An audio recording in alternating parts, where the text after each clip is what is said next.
Good morning प्यारे बच्चों।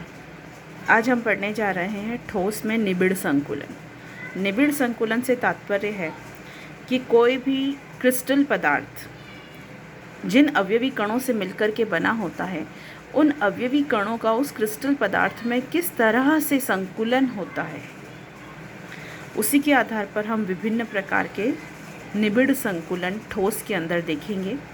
प्यारे बच्चों, अवयवी कणों का एक दूसरे के संपर्क में आकर एक दूसरे से संकुलित होकर के क्रिस्टल जालक के अंदर अवस्थित होने को ही हम निबिड़ संकुलन कहते हैं।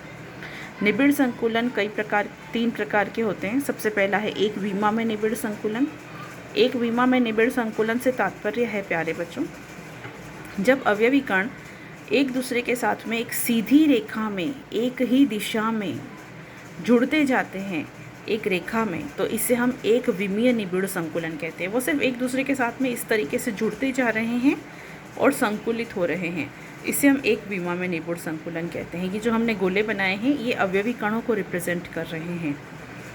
आप देखेंगे प्यारे बच्चों कि यहाँ पर एक समन्वय संख्या का जिक्र किया है। समन्वय संख्या का तात्पर्य होता है कि कोई भी अवयवी कण जिसे मैंने गोले के रूप में प्रदर्शित किया है, वो अपने नज़दीक में और जितने गोलों के संपर्क में है उसे उसकी समन्वय संख्या कहते हैं।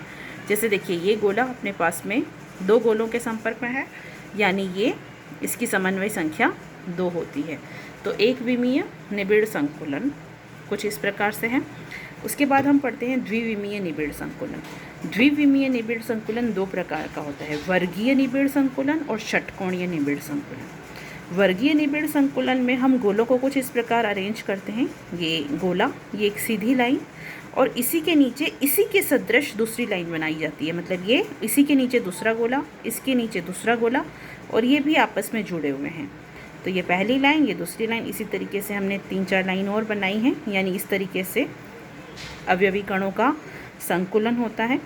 इसमें आप देखेंगे कि जो प्रत्येक गोला है वो अपने पास के 4 गोलों से जुड़ा हुआ है। ये देखिए, ये गोला ये इससे भी जुड़ा हुआ है, यहाँ पर इस जगह से, ये इस वाले गोले से जुड़ा हुआ है इस जगह से, ये इस वाले के संपर्क में है यहाँ से, और नीचे इसके संपर्क में है।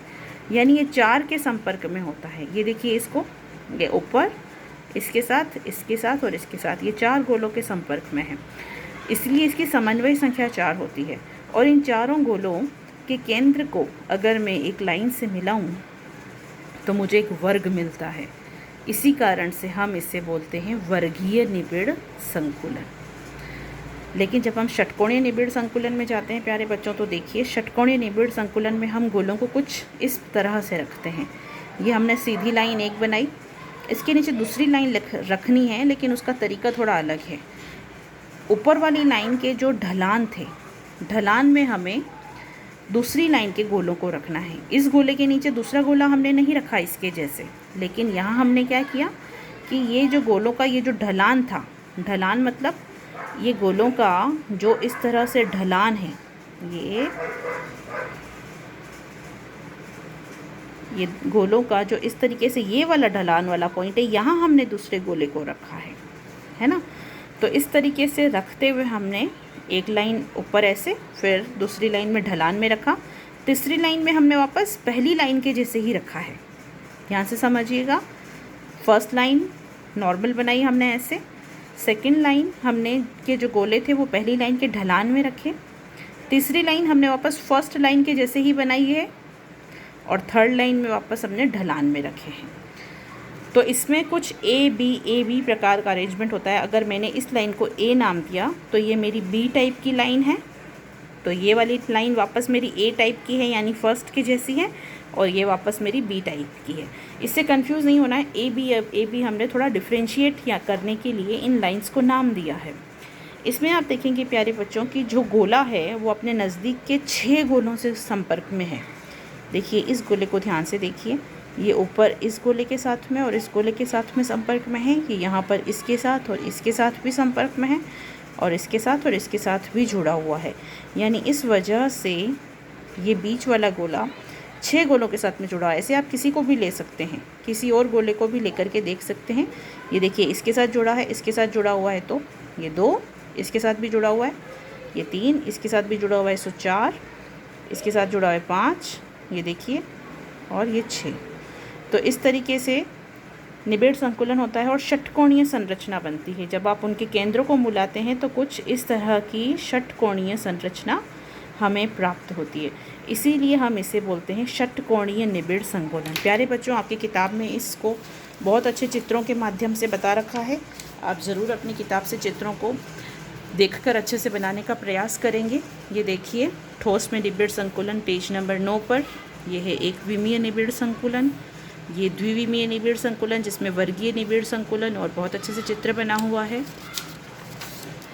ये देखिए षटकोणीय निबिड़ संकुलन, ये बहुत अच्छे से चित्र के माध्यम से जिसका आपको अभ्यास करना है प्यारे बच्चों। आगे हम पढ़ रहे हैं त्रिविमीय निबिड़ संकुलन। त्रिविमीय निबिड़ संकुलन में क्या है कि ये जो द्विविमीय निबिड़ संकुलन हुआ है ना, वर्गीय और षटकोणीय निबिड़ संकुलन, इन्हीं के ऊपर इन्हीं परतों को फिर से रखा जाता है, यानी इन्हीं के ऊपर इसी परत को फिर से रखा जाता है। इन्हीं द्विविमीय परतों के ऊपर फिर से द्विविमीय षटकोणीय परतों को रख कर के हम त्रिविमीय निबिड़ संकुलन को प्राप्त करते हैं। देखिए, सबसे पहला है द्विविमीय वर्गीय निबिड़ संकुलित परतों से त्रिविम निबिड़ संकुलन। जो हमने द्विविमीय वर्गीय निबिड़ संकुलन की परत बनाई थी, ये देखिए इस तरीके से, ये जो हमने द्विविमीय निबिड़ संकुलन की हमने एक परत बनाई थी, अगर इसके ऊपर हम इसी के जैसी और परत रख दें, फिर और रख दें, फिर और रख दें, तो हमें कुछ इस तरह की संरचना मिलेगी। और ये जो संरचना मिलेगी ये त्रिविमीय संरचना है। अब ये द्विविमीय नहीं है, अब ये त्रिविमीय 3 डायमेंशनल स्ट्रक्चर है।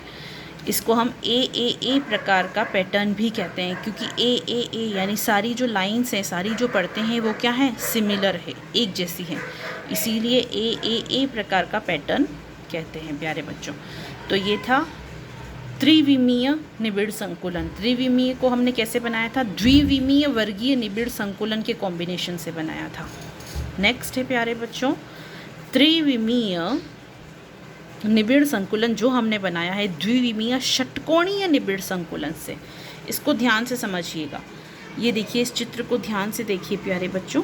इसमें क्या है, हमने षटकोणीय निबिड़ संकुलन का स्ट्रक्चर बनाया है। कौन सा वाला, ये वाला। इसको बनाने के बाद में ये जो हल्के गोले और आपको नज़र आ रहे हैं, इस चित्र को ध्यान से देखने का प्रयास कीजिएगा। देखिए, मैं इसको थोड़ा जूम कर रही हूँ।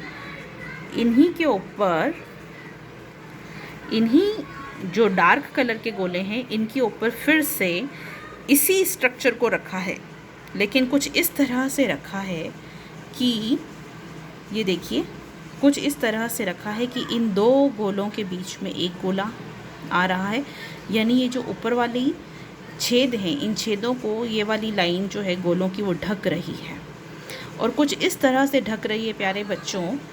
इस तरीके से ये स्ट्रक्चर बन रहा है जिसका आपको बहुत अभ्यास करना है। ये इस तरह से ढक रही है कि हमें यहाँ पर 2 तरह के छिद्र मिल रहे हैं। ये जो टी लिखा है, टी का मतलब है टेट्राहेड्रल। टेट्राहेड्रल का मतलब है चतुष्फलकीय हिंदी में। ओ का मतलब है ऑक्टाहेड्रल। ऑक्टाहेड्रल मीन्स अष्टफलकीय रिक्ति।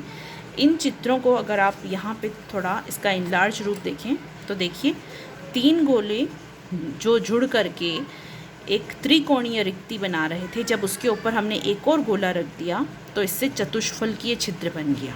ये देखिए 3 गोले आप देखेंगे, 1, 2 और ये 3। मैं आपको बताती हूँ ध्यान से। ये देखिए, ये नंबर 1, ये नंबर 2 डार्क कलर वाला, और ये नंबर 3। इन तीनों के मिलकर के ये जो बीच में छेद बना जहाँ टी लिखा हुआ है, ये एक त्रिकोणीय रिक्ति बनी।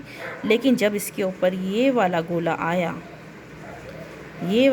आया, तो ये जो रिक्ति थी अब ये चतुष्फलकीय रिक्ति बन गई, इसीलिए इसको हमने टी लिखा है।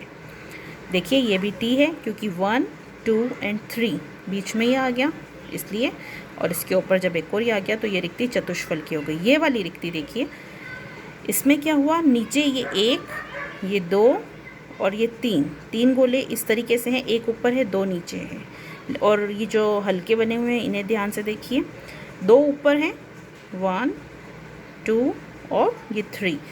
तो 3 गोले नीचे 3 गोले ऊपर आ जाने से ये वाली जो रिक्ति थी, ये रिक्ति बनी है अष्टफलकीय रिक्ति।